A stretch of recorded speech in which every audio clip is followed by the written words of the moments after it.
With this idea of next year teaching the film course, I used a font that I think of as like those slides that kind of intersperse in Woody Allen films. So there we go. So in 1768, a young Lutheran Swedish merchant named Lars Berger Thulin left his home in Sweden. At 24 years of age, he was a self-proclaimed seeker. As Thulin tells it, his quest for true religion, a religion in accord with reason, had begun with his love of French philosophy and literature, particularly the writings of Voltaire. This and his mother's death left him with a brooding sense that he ought to seek answers in the world. Through his stepfather's commercial connections, he took up life as a merchant, and in September of 1767, he set sail for the Iberian Peninsula. The opportunity for dialogue about religion presented itself on a journey from the Spanish port of Cadiz to the French island of Corsica. Thulin found himself among 1,200 Jesuits who, recently expelled from Mexico, were en route to their exile in Bologna, Italy. In close quarters with 200 of the expelled Jesuits for 5 weeks, Thulin converted to Catholicism, and shortly after arriving in Italy, he became a Jesuit. These decisions removed him permanently from family and friends in Sweden, something that he described as profoundly painful. Now, we know these details because 6 months after beginning his novitiate at the Jesuit College in Bologna, Thulin, now tellingly Lorenzo Ignazio Thulin, Italianizing his own name and adopting the name of the founder of the Society of Jesus, he wrote an account of his conversion. Word of Thulin's conversion had already reached the general of the Society of Jesus, Lorenzo Ricci, and he had contacted the young Swede, congratulating him on his courage, and indicating that this story would be quite welcome at a time of crisis for the sons of Ignatius. So at this time, the Jesuits are at sea. In the story I'm talking about tonight, the Jesuits are at sea, both literally and figuratively, as is our young Swedish seeker. My talk today can be thought of as an effort to stage an encounter between two sets of narratives, one the Swedish convert's conversion narrative, the other the Mexican Jesuits' expulsion narratives. And I'm developing this into a new book. And I'm thinking about this not only as an intimate encounter between religious men, but also as a way to think about early modern global Catholicism as it meets the late 18th century. So does this shipboard entanglement shed any light on the late 18th century moment of contraction for the Society of Jesus? They had been missionaries across the globe up until 1759, 63, and 67, where they're expelled from the various crowns that expel them, and they don't know where, really, this is really a story that they don't know where they're going to land. So what about this demise of the Jesuit global mission? Their desire to represent themselves as the kingpins of universal Christian empire. And there's soon to be this shift in the early 19th century in which the Protestants take over this sort of global missionary expansion. So what does this tell us about modes of approaching the history of globalization and its entanglement with missionary history? Another way of framing my research and a more achievable goal for this evening's talk is to approach this as a story of the encounter between religious others. Thulin had no contact with Catholics prior to his journey to Spain. Similarly, the Jesuits, the majority of whom had been born in New Spain, had never met a Protestant. The juxtaposition of the two sets of narratives allows me to make a few observations about the suppositions that both the Swedish Lutheran and the Mexican Catholics brought to the encounter, and to tell a few of the surprises that Thulin experienced on board. Two episodes in Thulin's conversion narrative, one pertaining to a particular book about Protestants, the other to Thulin's experience with the Rosary, will serve to take us deeper into the intellectual and religious world that the Mexican Jesuits left behind, as well as hinting at the ideas about Protestantism that they brought with them. So, Thulin. Thulin, he narrates his break from Lutheranism as unwittingly inspired by his devout Lutheran mother. He tells of her modification of, quote, a little Lutheran prayer. The words of the original prayer, he explains, asked God to grant a firm faith, while in contrast, his mother prayed for the true faith. He cannot say for certain whether true faith animated his mother's heart. Indeed, now on the other side of his conversion to Catholicism, he ponders the salvation of his mother and wonders whether, quote, true piety can take shelter in the heart of a Lutheran. But he gives her the final word on this in his narrative, noting that on her deathbed, she announced, "Son, I am going to heaven." So she admonished him never to take leave of praying to God. Quote, "Of this do not let up, never drive him from your heart." And yet he did just that. In large part, he explains by reading Enlightenment philosophes. The year of his mother's death was 1765, and he described himself as having a sense of great freedom and equally great inquietude during this period. He loved French literature, but in hindsight, he blamed the grand reputation of Voltaire for his uneasiness, as the philosophes' impiety had entered his own heart. Quote, "Little by little, almost every idea of God was worn away. Religion became a fable, which was fine for vulgar persons, but not sufficient to sustain the beliefs of a gentleman. A true religion had to be in the world, and I had to find it." Now, Thulin lived at a time when the notion that religions could be compared dispassionately and rationally was fast gaining wide acceptance, perhaps best signaled by Picard and Bernard's evaluation of religious rituals in the multi-volume Religious Ceremonies of the World. From the safety of Holland, these Huguenot exiles surveyed religious ceremonies of the major world religions with the express intent to further religious tolerance. Inspired in part by ethnography, in part by the burgeoning field of journalism, but primarily by the new philosophy, they presented information about ritual life, largely those marked important moments, common to the human condition, such as birth, marriage, death. Here depicting the Seder dinner of Portuguese Sephardic Jews in Amsterdam. Lynn Hunt et al., the book on the left here, summarized their recent publication about this multi-volume set of works, which, by the way, the English translation is in special collections at Northwestern if you want to take a look at it. Readers were expected to draw their own conclusions from this material. These volumes offered an invitation for readers to make up their own minds. So I have no indication that Thulin had studied the Picard and Bernard's volumes, although he was clearly interested in comparative cultural practice and was of the opinion that he ought to make up his own mind. So as I said, he set sail for the Iberian Peninsula in September of 1767. In Lisbon, Catholic religious life fascinated the Swede. He walked about the city, taking notes, observations, writing about the architecture, the churches, the ruins of the dramatic 1755 earthquake. Quote, "I often attended funzioni sacre," he's writing in Italian, "principally the Mass, whose ceremonies seemed the strangest to me. Of every detail I took note in my diary, with no other intention than to be able to recount them when I returned to my country."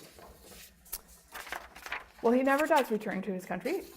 In June of 1768, Thulin embarked for Corsica. He describes the ships in the convoy as weighted down with Jesuits. Most Jesuit narratives estimate their numbers to be about a little over 1,000. And there's a piece in the London magazine, a magazine subtitled The Gentleman's Monthly Intelligencer, that counted 1,200 Jesuits. Thulin observed on his ship alone, quote, at least 190 fathers, and it's possible that it was up to 210 because after a number of days, the vessel from Ragusa broke down and we had to distribute these Jesuits. So, I mean, he still has that kind of language about Jesuits as so much cargo. As his note-taking in Lisbon made clear, he was primed to study religion, and his encounter with the Jesuits provided ample opportunity to gather information about these curiosities of Catholicism. They engage in very polite conversation, touching only superficially, he describes it as superficially without imposition about questions of religion. Now this changes during one very vexing conversation, and notably this moment of extreme irritation marked the beginning of Thulin's turn to Catholicism. Quote, "One evening, one of the Jesuits asked me, 'What's your impression of the Jesuits?'" You know, they just want to know. Been hanging around with us. "To me, quite good," I responded. "They're good people and peaceful, and I love the Jesuits." The father replied, "And of the Catholic religion, of which we profess. What do you think?" "Oh, this is another matter." So the unnamed Jesuit insists that Thielen's position is completely illogical, and that it was not possible to have good people who are guided by bad religion. Quote, "So if you love the Jesuits, why do you not love their religion?" To this, Thielen replied that it was quite possible to love people but abhor their defects. The unnamed interlocutor then takes this opportunity to press him to reveal his own affiliation. And here Thielen is sort of boldly evasive. "I'm a Christian." Urged to name his sect, he replied, "Well, none. I was not born in this world to be either Lutheran or Calvinist, but I had to search for the truth, capital T, and the religion to follow it is that which seems to best conform with sacred scripture and with reason, capital R. This seems to me to have been found in the church that's called Lutheran." How convenient.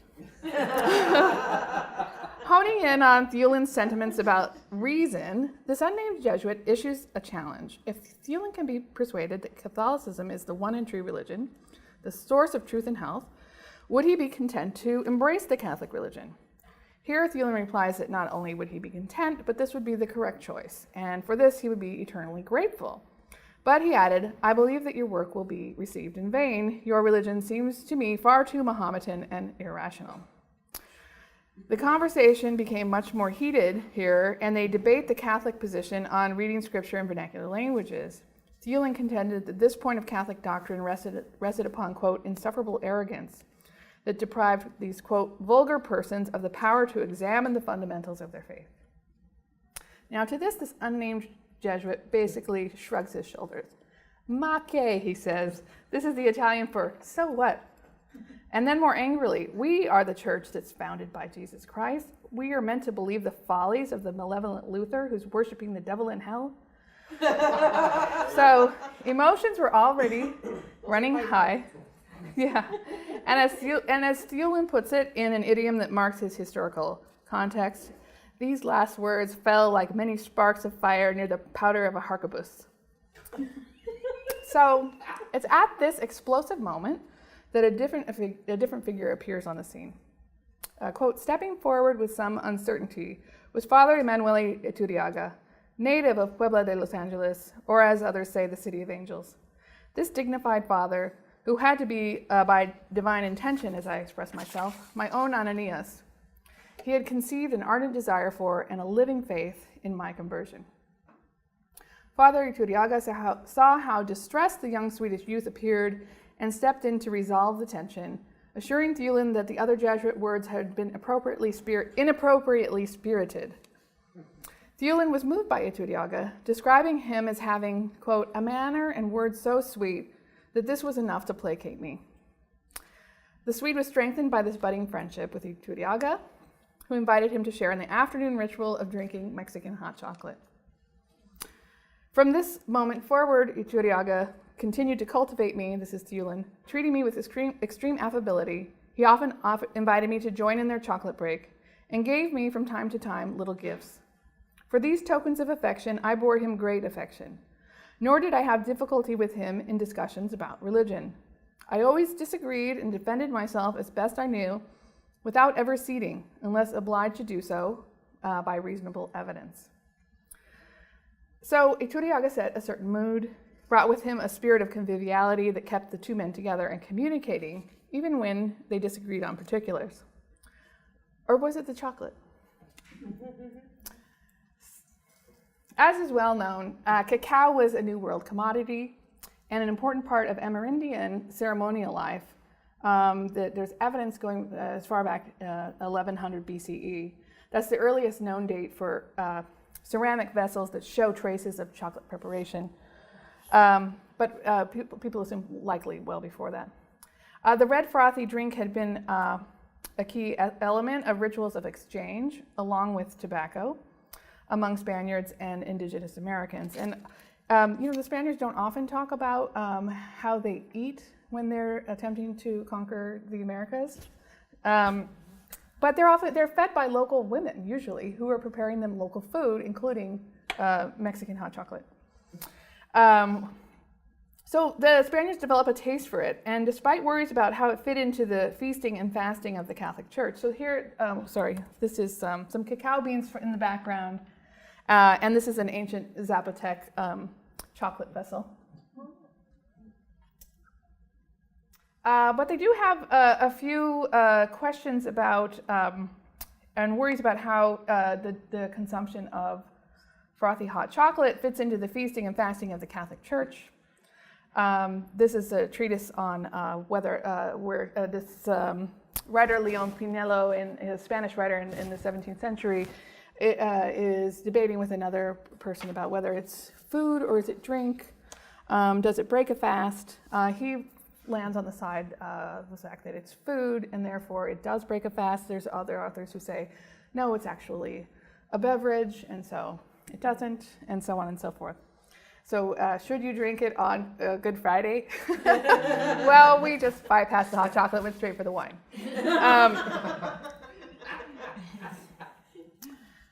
So like their, it becomes an important aspect of domestic life for all New World inhabitants. And there's some great material in a book by Marcy Norton about tobacco and chocolate in the New World in Europe.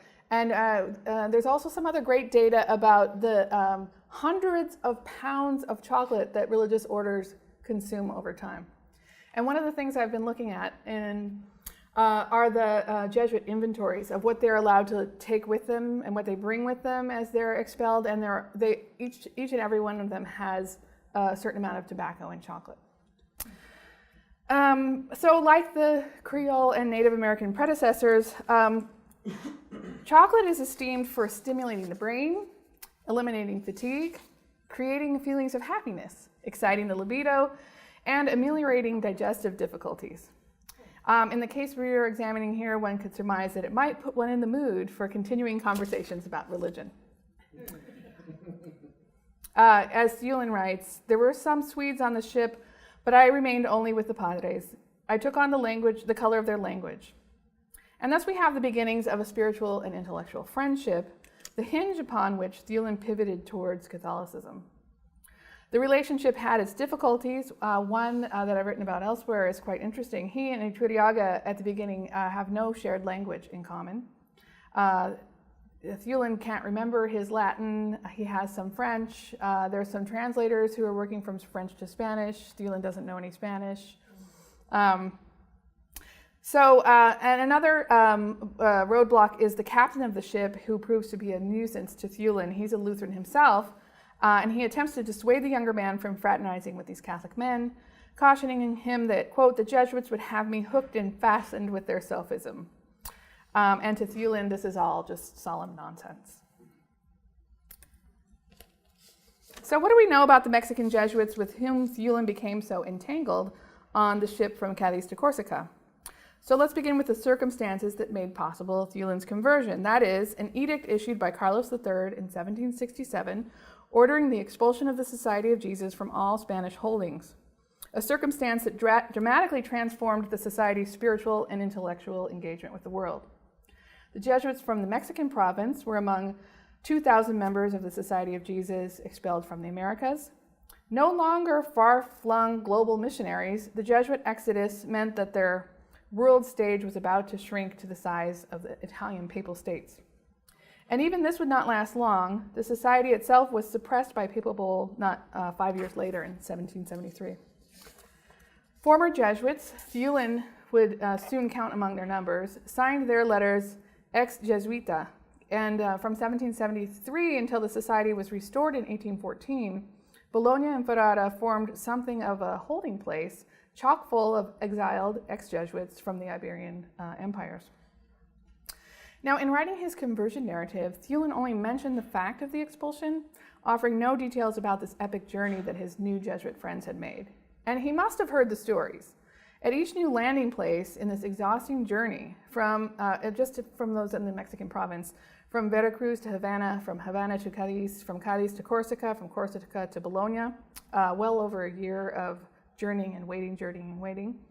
And in each of these spots, as the Jesuits encounter each other anew, these men tell and retell stories about the first days of the expulsion and about the last legs of their journey. Additionally, we ought not think of these missionaries as men returning to a homeland. The majority were exiles, approximately 500 of the 678 Jesuits expelled from the Mexican province had been born and raised in New Spain. Again, none of this information seeps into Thielen's conversion narrative. So here is what the expulsion narratives tell us. Swiftly kicked out of the colleges, houses, haciendas, and mission stations of the Americas, the society's members were hurried to the Gulf Coast under military escort. Approximately 30 overland expeditions were made by the Mexican Jesuits, in groups ranging in size from 5 to 86 persons. In the port town of Veracruz, what had been a relatively well-oiled machinery broke down, and the exodus stalls. And they were using this term, exodus. This was not sufficient housing. The heat was ponderous. It was the wait for seaworthy ships to carry them on the first leg of the trip to Havana that they found very trying. In overcrowded lodging and depleted by the tropical heat of the Caribbean town, one Jesuit wrote, quote, "Souls were well purged of their faults and bodies of their ill humors, for day and night one would continuously suffer and sweat due to the excessive heat and the crowding of persons who were enclosed in said monastery.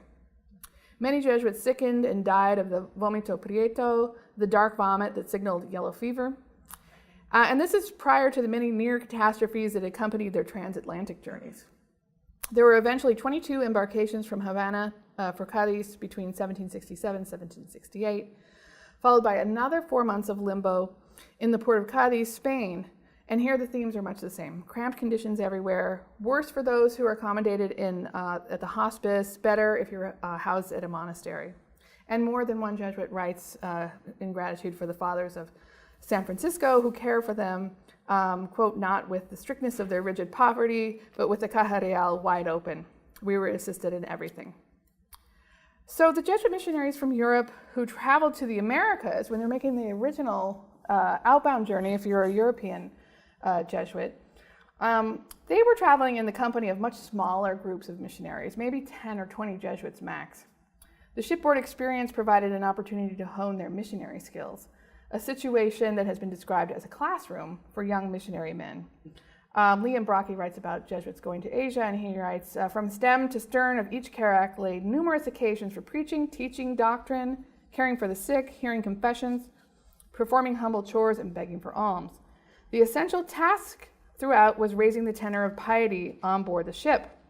The Jesuits contributed to it by teaching doctrine, praying, explaining the rosary, reading devotional books aloud, and instructing others how to make an examination of conscience. Now, the Jesuits were advised to pray for their own survival, care for their own health, and assist fellow passengers in body and spirit. But they were also advised to seek diversion from the crushing tedium of the voyage, anything possible to get out of those unhealthy cabins below, and these included activities like reading stories aloud, but also playing cards. A Sonora missionary, Benito de Cruz, wrote that this emphasis was similarly important on the long journey that the expelled Jesuits made back to Europe. He mentions the Mass, praying novenas, reading, etc., as maintaining their spirits, and he didn't mention the playing cards. But the sheer numbers of Jesuits make this a different journey than any transatlantic oceanic journeys to the Americas. And the implication is clear from Thielen's characterization of the ships weighted down with Jesuits. But the black robes here are dominating the decks. "New black robes at that," wrote this German Jesuit, Joseph Ock. "Since we arrived in Spain in rags," he writes, "we had to be newly clothed. Because of this, for a month, no store in Cadiz or the port of Santa Maria contained a single piece of black cloth." This was something of a spectacle to behold. Jesuit writers used precisely this language, spectacle, to indicate they were quite conscious of being on display. A young Jesuit named Zelis wrote that, quote, "So innumerable were the people in the streets, the windows and balconies, who tenderly admired the beautiful order and most of all the cheerful and relaxed manner of these men, who presently were a spectacle to the world." He's writing about the journey from Mexico City to Veracruz. At Jalapa, one of the collection points, these were designated stopping places where they could have a day or two of rest before moving on to Veracruz. The Jesuits rode in on horseback, soaking wet from torrential rain. Another Jesuit, Lopez de Priego, writes, "Such a novelty that there was not a door, window, or rooftop that was not crammed with people, making it necessary for the soldiers to open a breach through the streets so that those elderly in litters could pass through." Now I want to spend a little bit of time with a particular expulsion narrative written by one of the Jesuits exiled from Puebla, Antonio Lopez de Priego. He wrote his account in 1785 and sent it to his sister, Maria Josefina de la Santísima Trinidad, who was a nun in Puebla. He included a catalog that another Mexican Jesuit, Rafael Zelis, had compiled to document the death of each exiled member from the Mexican province. Do not forget them, Lopez de Priego wrote, aware that this list that he sent and his little sketch of life in Italy would have to serve in place of a fully painted portrait. His aim was to keep the absent and now dissolved Society of Jesus present to the mind of those in New Spain who might read his account. He writes to his sister that he wants to satisfy her curiosity about life in Italy, but it's also important that his sister prays for him and that she keeps the ghost of his Jesuit brethren alive in her heart. Most poignant is Lopez de Priego's description of taking leave of his native Mexico. Adios, shouted the sailors, un buen viaje, we repeated. Goodbye, Indies, goodbye, Mexico, goodbye, parents and relatives, goodbye, brothers and friends, goodbye, happy land. You gave us life, yet we did not have the solace of your cover after death. Between these tears and sobs sounded the shot of the captain, with which he signaled the departure of the convoy. Now, his use of the past tense in the above scene, we did not have, the happy earth of Mexico is covering, is an appropriate reference to Zelis' catalog of Mexicans who had since died in exile. He says to his sister, receive this book, print it in your heart, and pray for me and all of us to our Lord as I pray for you always. Then he spent some time trying to explain sea travel to his sister who's living in a convent in Puebla. First, he reflects upon how awful sailing is. Why do men sail, he writes. God wants men to have commerce with one another, he mused. This is what had resulted in the conquest of the New World. Then he turned to the quest of self-discovery that on board a ship took on a new meaning for Lopez de Priego. Upon their departure, the captain gave them some basic advice that they should know themselves. This was not spiritual advice. Rather, once the ship was in motion, either they knew how to keep their food down or not. And this was something, quote, not even Galen could cure. Now, when the storms began, so ensued the stock taking, los balances. Because the sailors fear God, he comments, at least they do the stock taking during the storms. But he also referred to maintaining one's balances quite literally. Addressing his sister in this passage, he reminded her of a shared moment of chaos when the earth's shaking had turned this brother and sister upside down, and it seemed as if their house would collapse. He tells her to imagine such an earthquake and its aftershocks, not as a series of terrifying moments, but as a single enduring event that lasted for more than 2 months. This is what happened to me. So, given that description, one can imagine how happy he was to arrive in Spain in March of 1768. The fruit is good, he noted, even if not as various as what we have in the Indies. He must be really happy to have some fresh fruit, getting off the ship. The hospice of Santa Maria was sufficiently capacious to handle 100 people, he says, but now 4 times as many Jesuits are packed in. But at least, he says, we can say Mass in the chapel there. The Jesuits remained in Santa Maria until June, when they began the next leg of their journey to Corsica. Here he describes Spain as leaving Spain as yet another sorrow, this time, quote, to depart from our kingdom for foreign lands, leaving buried in that port 15 of our compañeros. A German Jesuit, Joseph Ock, he has a more sly sense of humor about leaving Cadiz. He says, all other citizens and artisans were also very much dismayed and sorrowful, partly because of sympathy for us, but partly because of what they would now lose. The Jesuits in the city had caused money to circulate and had kept everybody busy. Now, Ock was assigned to a ship called the St. Elizabeth, a ship captained by, quote, an exceptionally arrogant man who did not condescend to exchange a single word with us. And he describes the other Jesuits as better off. Billeted aboard Dutch, Swedish, and Danish ships, he writes, they received better food, more civility, affability, humane treatment from the Protestant captains and ship's companies than we did. Notably, all the priests were allowed to say Mass on the Protestant ships. These Protestant gentlemen only begged that the Spanish Great Admiral not be informed about the Masses, out of fear that in Corsica, proper compensation, as promised in Cadiz, would not be paid them. Now, Lopez de Priego boarded a ship called the Stockholm, where, as the name might indicate, Lorenzo Thulin was employed. Whoops, did I already have that one up there? I was assigned to the Stockholm, a ship belonging to Lutherans. Now, do not be alarmed, my reader, even though you have heard me say Lutherans. Nothing terrible happened. I think that's so hilarious. They correspond to the name, but we were treated with attention, principally by the captain, and all was well. The ship was free of crawling bugs, rats and cockroaches, which in all the other embarkations were just a way of life. Here, around 4 o'clock in the afternoon, we passed the celebrated Strait of Gibraltar with weather so serene and clear that we were able to see Ceuta without glasses. Mass was celebrated during the days that weather allowed, but with compassion to see those people who did not understand the Mass. Really, for them, it was something of a comedy. Notwithstanding, God makes use of everything for the good of our souls. Accordingly, on this occasion, he made use of Don Manuel Iturriaga, who had become close with the accountant of the ship, who was a young, capable man. By the time we jumped ashore in Bastia, God had, by means of this hook, secured the fish. Despite the fact that he was distinguished, do I have the wrong page up there? No. Okay. Despite the fact that he was distinguished and had authority at home, he renounced his kingdom, his assets, and following the Jesuits, he reconciled with the Catholic Church in the city of Ferrara. Such great tenderness, but even greater tenderness it will cause you to hear that he was called by God to religion. He wanted to become the same as those who did him so much good. This same father did what was necessary. He entered the Venetian process. This Hermano, Lorenzo Thulin, that was his name. Do we have that there? I don't have that there. It was before. Yeah, it was. Before. Just tell me when I reach the end. Passed through the Jesuit novitiate in the city of Bologna. Next. Thank you.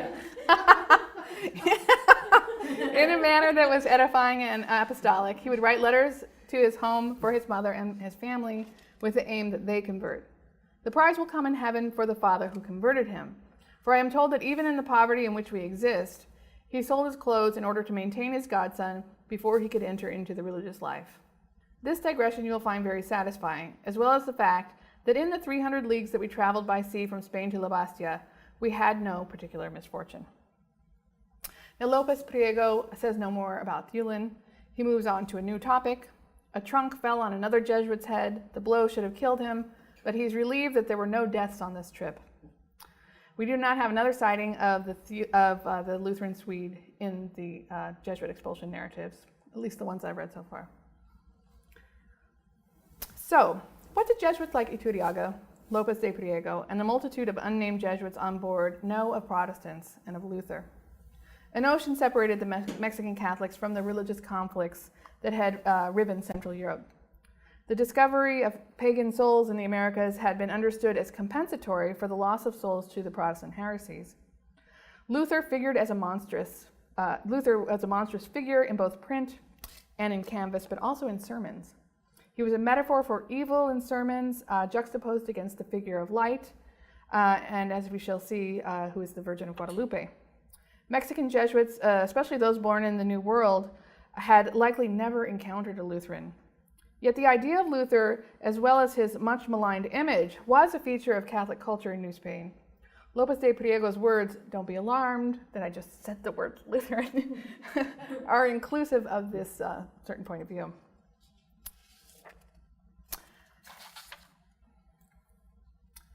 So now we return to the decks of the Stockholm and continue with Thulin's point of view just after the scene of that heated argument between him and the unnamed Jesuit that occasioned Iturriaga's intervention. The remainder of the journey proved to be the opportunity Thulin had wanted to have these deeper conversations about religion. Now, what took place during those discussions? He never discusses this in any detail. What he did report was a sense of agitation. This was a spiritual awakening that, in the devotional literature of the time, must always be tested. So, cue the devil. As such, he writes, I proceeded to question one or another article of faith and saw ever more clearly the light of truth. Then suddenly the devil presumed to foment war with me. And this is the devil's war, which I find so fascinating. One day in the small room of Padre Iturriaga, I observed on his little desk a book with the title, Modes of Disputing with Protestants. One glance staggered me and accordingly altered the course. I said to him that never once had I purposefully studied religion, that to him it was just too easy to vanquish me, given that he was armed with his book against one unarmed, one who had no other defense but his own reason, that in this business of such importance, I did not have anyone in whom to put my trust, no one on my side, but for my own ability to examine the reasons supporting one part or another. It was an enraged passenger that Padre Iturriaga had to endure with great hardship before he could return me to the original tranquility. But I did not go easy. That wild beast enemy drove a machine that was something very formidable. So, what irony that the devil arrived in the shape of the Jesuit way of proceeding, that is, in their studied adaptation to other cultural modes. The book packed a punch, and he staggered, but what precisely was the nature of his utter dismay? We can only guess. He's not special, just another Protestant. The playing field was less even than he'd understood. Now, clearly this latter point is important, as indicated by his discourse about unfair battle, the armed Jesuit versus the unarmed man of reason. It's pitched in David versus Goliath terms. Or perhaps this was about authenticity. Authentic reason stood the lone player against the heavy artillery of inauthentic book learning. The book, it's such an odd piece of the story. I can't imagine that Iturriaga had the foresight to pick up this book on his departure from Puebla. This would have been very difficult, for the Jesuits were required to leave all of their books, minus their breviaries, behind. The disruption of their lives had been quite abrupt. As you recall, Carlos III's expulsion order was decreed, well, I didn't tell you this part, he was decreed in February of 1767, but it was kept absolutely secret until delivered to the doors of the Jesuit colleges, novitiates, and missions on June 25th of 1767. So it was sent in secret to the Viceroy of New Spain, who only told his head of the army. Now together they planned on how to announce the decree simultaneously across New Spain in order to mobilize the exodus in such a way as to suppress and contain the possibility of public outcry. The soon-to-be exiles were pulled from their beds at dawn and kept under military watch for the 2 days they were allotted to collect themselves. It is plausible that the Jesuits managed to smuggle out a book or two here or there, but we must bear in mind that the Jesuit belongings were examined at almost every point on their journey. The first such occasion occurred June 1767, the day that the expulsion was announced. The secret orders were so secret that even the soldiers who are knocking on the door don't know what's in the paper that they're delivering. In these pre-dawn hours, they're woken up, they're ordered to leave their private rooms and to gather together in public space. The soldiers then cut the ropes to the bells, ensuring the silence of the enterprise. All Jesuit students in the colleges are dismissed and compelled to leave the colleges half-clothed, as Oak tells us. Now, the German Jesuit Oak was among the 170 Jesuits who were in Mexico City at the time of the expulsion, and he was crippled with severe arthritis. So his vantage point is unique. He was allowed to stay in his room, where he lay in hope that his Indian servant would be allowed to attend to him. The latter had been detained by soldiers until he finally bolted past them, shouting, as Oak tells it, "I have a sick father to attend to." Now, Oak took advantage of the young man's devotion to him, and in the guise of preparing the afternoon chocolate, the servant helped him burn his manuscripts. Overall, Oak sketches a scene in which Jesuit movements were very restricted. Men sat in the public parts of the house for long periods of time. Even their bathroom visits were supervised. Their isolation and restriction of movement were occasionally breached. A friend of the Jesuits managed to pose as a doctor. The disguise made more realistic when he haughtily dictated in Latin an exceedingly long prescription to a frustrated soldier who struggled to write it down. And of course, the soldiers forgot their posts at some point when Oak pulls out some pictures that he'd brought with him from Augsburg. These beautiful, as he describes them, red and blue inked etchings were a novelty, and the soldiers fought over them. Despite a prohibition against writing, pencils were not confiscated, and some Jesuits were allowed to send out for Chinese or India ink. But what Oak makes quite clear is that they lost access to all their books. On this occasion, I lost all the books I even had brought with me from Germany, Italy, and Spain, contrary to all laws and contrary to the intent of the royal decree, wherein it was ordered that none be deprived of his personal property. They left us only our breviaries and the little book of Thomas a Kempis. Ink, pen, and paper were in all cases removed, and was forbidden on pain of death that any be permitted to come by them.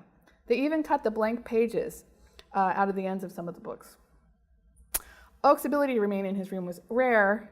As I had said, they were not allowed to return to their rooms lest they abscond with funds or documents. And here Oak's efforts to destroy records is a case in point.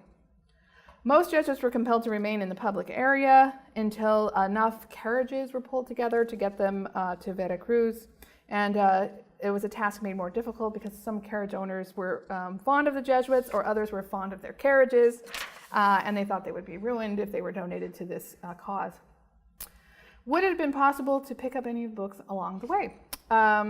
In both Veracruz and Cadiz, many of the Jesuits are housed in monasteries, so that's a real possibility. And there's a very interesting tale. This Rafael Zelis, he was a young Jesuit who was studying at the novitiate in Tepoztlan, but he was native to Veracruz, one of the launching points. And he was able to send notice to his mother, who hurried to meet him on the road, along with 2 sisters and a few other relatives and so on. And even more interesting is during the several months wait for the ships in Veracruz, restrictions were very strictly observed, but Zelis was housed in a Franciscan monastery where his hometown advantage continued to pay off. Although they were forbidden to have any sort of commerce with any lay persons, his cousin, Zelis' cousin, was among the soldiers assigned to monitor activity at the monastery. So his mother was able to arrange surreptitious visits, originally underground beneath the sacristy in the church, where the bodies are buried, Zelis notes. But then she actually moves into the monastery, and she remains a secret guest in the monastery for the duration of his stay. And he describes how they would meet for a couple of hours every evening. And he says, during this time, my small suitcase, which I have said carried only a small change of clothes, had grown, becoming a trunk prepared by maternal love to sustain me for the rest of my trip. If this overflowing chest of items included any reading materials, he never said. But even if it did, we shouldn't be too hopeful that he was allowed to keep them, because their books are examined again before they get on the boat to go to Havana.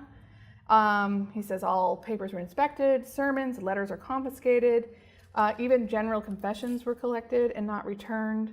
Apparently the powers that be in New Spain had been a little bit more generous in their interpretation of what devotional material might be. But the governor of Havana was not, and he confiscated all kinds of things that had made it out of New Spain, and these confiscated items include catechisms, Bibles, parish manuals, confession manuals, sermons, Augustine's City of God, Bellarmine's Doctrina Christiana, the Ignatian Spiritual Exercises, works by Virgil, Cicero, Ovid, Luis de Granada, and so on. They also confiscated in Havana grammars, guides to the study of Greek, dictionaries, vocabularies for Italian, French, and German languages, took a book of rules about the Society of Jesus, catalogs from the Mexican province, and so on and so forth. So they managed to get out of New Spain with quite a bit that then is taken in Havana. And then even servants who are coming into the places where they're staying in Havana are basically patted down by the soldiers to make sure that they're not smuggling in writing material or reading material. So this offensive book about the disputation with Protestants, at this point in my research, remains a mystery, and it's just going to have to remain that way for now. I think it's probably partly being an academic that I'm so obsessed with the books, but it's also because there are the Jesuits themselves were intellectuals obsessed with books, and I think that must have been something to really have to leave them all behind. But the something that gets left behind too is that the Spanish crown goes in and inventories everything, which is really an exciting set of inventories. There's one that I started looking at the Huntington Library that contains in each Jesuit cell what books he had on his desk, what maps or pictures he had on his wall. There's one, and what, did he leave his chocolate maker behind? Did he leave some tobacco behind? There's one that says the guy left an old sandwich on his desk. I mean, they're very thorough in their inventorying. So finally, to wrap it up, I want to talk about the Virgin Mary, because she does play a role in the conversion narrative. What I found so surprising is that Thulin in the conversion narrative takes no pains to explain his transition to Catholicism after that incident with the book. He simply claims right after that, quote, he was already convinced that Lutheranism seemed a truth amassed with error, contradiction, and impiety. He offers no discussion of the errors. He did mention his worries about the Catholic faith. This is also so interesting. The adoration of the saints is troublesome. He's not quite sure about the sacramental nature of confession and communion. I mean, these are key things, right? Yet the journey was drawing to an end, and he did not want to part ways with Father Iturriaga, who had, quote, spurred me to remain with him.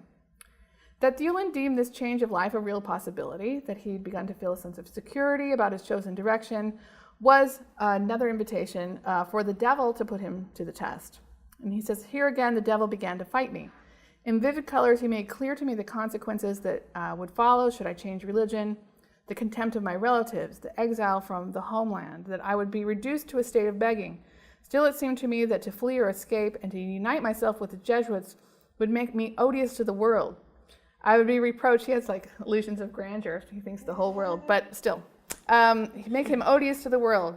I would be reproached for all eternity as having been sold the fable, and I would be the curse of all of Sweden. What confidence, I said to myself, what confidence could I have in these foreign persons who perhaps did not nurture in the soul these affections they had demonstrated with words? What if after a number of years I found the Catholic faith was insufficient or uncertain? I would have lost the time with which to secure eternity for myself. Overall, my heart was cruelly torn by the tender love that I felt for my sister, who remained in Stockholm, and the perpetual neglect to which I would abandon her. To me, this seemed an ingratitude, an impiety, an unheard of barbarism, but I had no words sufficient to express my extreme anguish. How for many days I was tormented. Well, it should come as no surprise that instead of struggle or explosive frustration, he now simply turns to Iturriaga.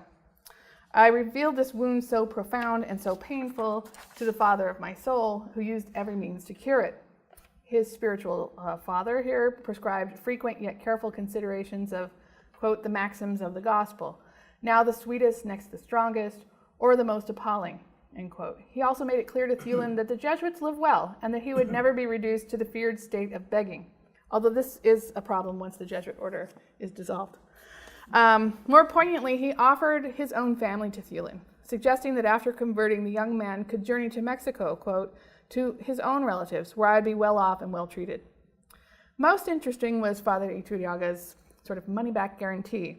Quote, if nothing else, said the father, were our religion not to satisfy you, you would always be at liberty to leave, and I myself promise to return you at once to Sweden. Now the only thing left was for God to concur. Father Iturriaga's words, quote, had made some inroads into my spirit, but to be submitted entirely, it was necessary to find relief in a more powerful grace. This grace I recognize as coming through the powerful intercession of the Virgin Maria, for whom Father Iturriaga had managed to light in my heart some small flame of devotion toward the Divine Mother. Now, how had he done this? At this point, we learn a very interesting detail. From Thulin's earliest engagement with the Jesuits, he now tells his reader, quote, I was induced to recite the rosary every day publicly with the other fathers. I confess that I did it with many scruples and disgust, but I did it nonetheless, and the Holy Rosary I wore always around the neck under my clothing. So this is not something he announces at the beginning of this narrative, but it kind of slips in at the end. And this kind of scruples and disgust is something that is another aspect of his conversion that is never fully resolved, at least in the conversion narrative. He has to renounce his faith or be brought back into the fold when he gets to Italy, and he says he has to do this in front of the Dominicans and from his drinking his mother's milk, he had a revulsion for the Inquisition, and he doesn't like the Dominicans because they ruined everything in China, is what he says. So he continues to pray to the Virgin on his behalf. This is Iturriaga. And now, as Thielen describes it, he has a confirmation. By intercession of the most pious Great Virgin Mother, everything fell together in a flash. With a ray of light, I recognized that the Catholic religion was the only true religion and that I would not err in embracing it. At the same point, I felt infused in my heart with such a force, a generosity, waves of crying out to God, that I abandoned everything to his hands, that everything I sacrificed to him. I took whatever country for my new homeland, wherever I would find the health of my soul, and that my family, my friends, would now be found in the Fathers of the Company of Jesus, with whom I had allied myself with so much love. The Jesuits had been key to the promotion of the cult of the Virgin of Guadalupe in the 17th century. And notably, despite the restrictions on the movement of the Jesuits as they made their way to Veracruz under military escort, they did petition to take a break in Tepeyac in order to pray at the Basilica of the Virgin of Guadalupe, and this was begrudgingly granted by the Viceroy, although they weren't allowed to stay overnight. The Virgin of Guadalupe symbolized the purity of the Americas. She was known as La Patrona, and here, this image here is foreigners, Mexicans will be protected by the Virgin, the patron of Mexico, when they make their overseas travels. Let me find where I am. Catholic sermons had called for prayers to Mary to support New Spain, the torchbearer of the true faith. And under her watch, the New World was not to be defiled. This is what's going on in sermons in churches in the 17th and 18th century. The New World would not be defiled by wolves, wild beasts, venomous serpents, and dragons. In other words, Luther, Calvin, and their henchmen. The Society of Jesus and the Virgin of Guadalupe were linked in a global effort to quash heresy. Deploying this bellicose language, she was often compared to Nike, the Greek goddess of war. Her virginity, signaled by white flower without spines, would annihilate the Lutheran monstrosity. Her sharp sword could cut through Luther's soul, and so on.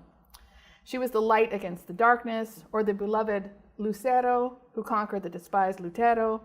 In other words, the Jesuits were leaving a land of metaphorical purity, and their destination, Europe, was the place where heresy threatened Catholicism. Thus, Thielen's invocation of the Virgin not only met the requirements for a sign of grace in a conversion narrative, the story also conformed to Mexican expectations about Luther, namely that he would be vanquished by the Virgin of Guadalupe. And that is the end of the story. I'll just show you a couple of things that to sort of wrap it up, kind of where I've been and where I'm going now. I like this image because of the sort of ship scene and so on and so forth.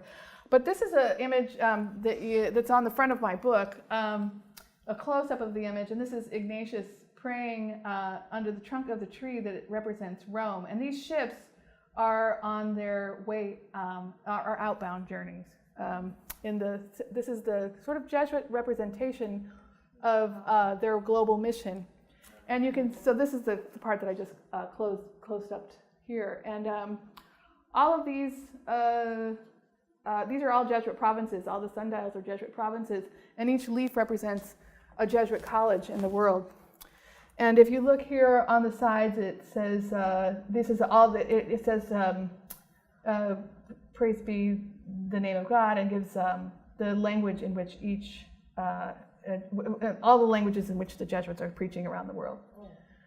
So to go from there to this mode of, now I see this image as the ships returning. They're now, this big tree is crushed down on itself, and you're going to have a lot of the Spanish Jesuits, both from Spain and the Americas, in Bologna and Ferrara for the next, for pretty much until most of them die. And then here, this is the monthly Intelligencer. But there's some other little things there that this little sign here, there's a little story about excessive heat at Bengal. And so to me, that sort of signals this shift between, the closing down of the Catholic missionary moment and the the emergence of what will be Protestant missionaries moving out in the world. But here's yet one other interesting thing. This is Thulin lives out the rest of his life in Bologna. He dies in about 1833, and he wrote quite a few different things. This is a novel he wrote in Italian called Journey to the Center of the Earth. So here's another vision of the globe here. And he published this in 1800, 14 years before Jules Verne did. I just was in Bologna a couple of weeks ago, and I managed to. This book doesn't. It didn't have very wide distribution, and so I found a little tiny library that still had it. I've now, with my little tiny iPhone, I've photographed the whole thing. I'm really looking forward to reading it. So thank you very much.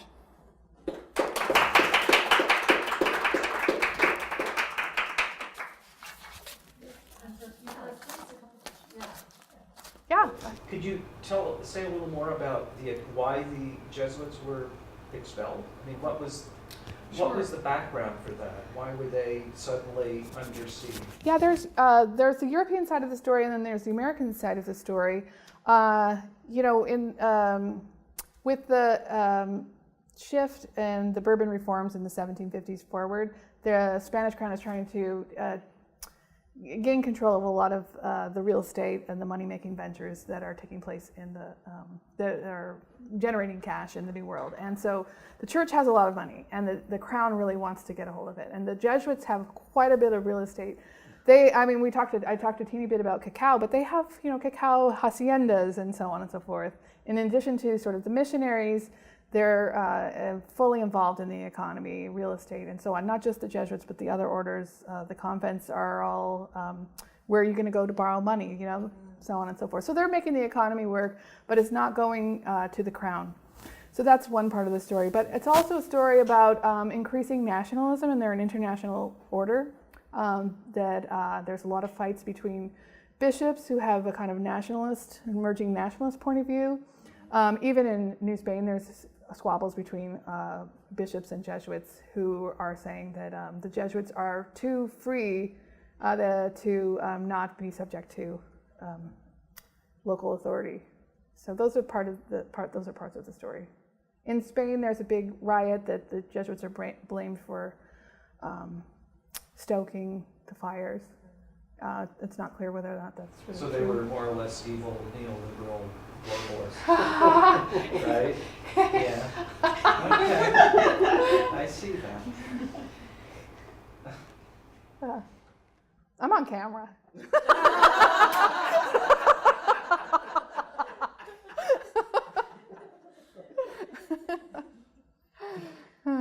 Casey?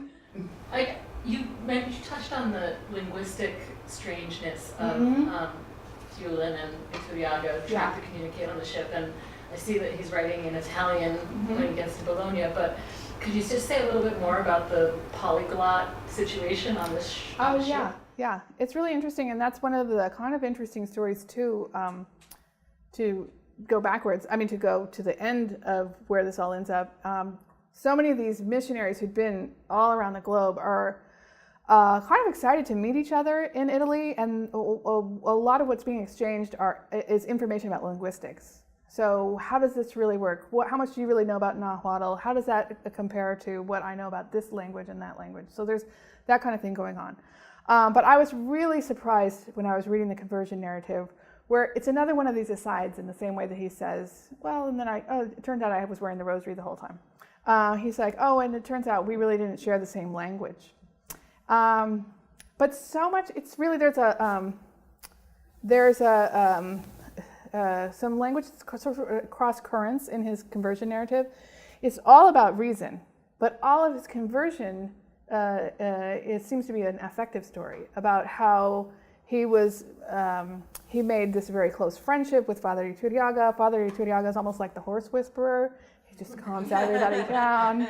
And it's this affective bond that is the rationale behind his conversion. But it seems to me that there were Swedes on the ship. French was, some of the fathers had French. Latin was something that he was trying to dig out from the back of his brain. So there's some sense that over 5 weeks, maybe something was going on there. But It's a really interesting part of the story. Yeah.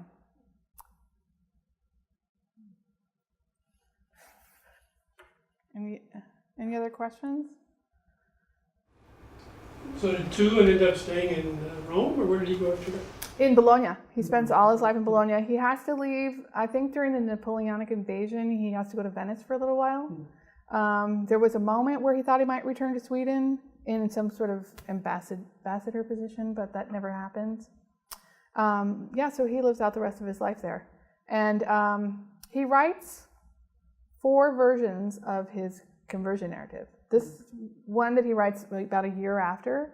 And then he wrote another one where he just made some, it's more like an edit. He edited, he wanted some, he felt like his Italian the first time around wasn't as fine, and he wanted to just change some of the words. And I've read them both, and I don't really think there's any qualitative difference to the story he tells. Then when he's close to 80 years old, he starts with the conversion part, but then he really wants to tell interested subjects about what was going on in Bologna after, basically after the French Revolution. All right, well, thank you very much.